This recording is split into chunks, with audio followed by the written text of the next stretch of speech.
महाराष्ट्र शासनाच्या वतीने सन्मानपात्र पुरस्कार देऊन स्वागत करण्यात आले आहे।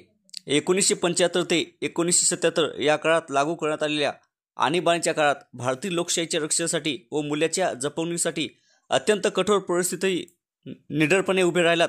हुकुमशाहीच्या धाडसाने प्रतिकार करून कारावासाची शिक्षा स्वीकारून स्वातंत्र्य, अभिव्यक्ती आणि लोकशाहीच्या मूल्यासाठी संघर्ष केला।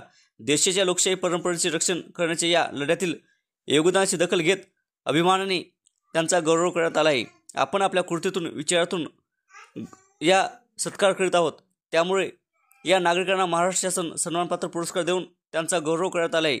समृद्धी मराठी न्यूजसाठी नांदेडहून राजकुमार सित्रे।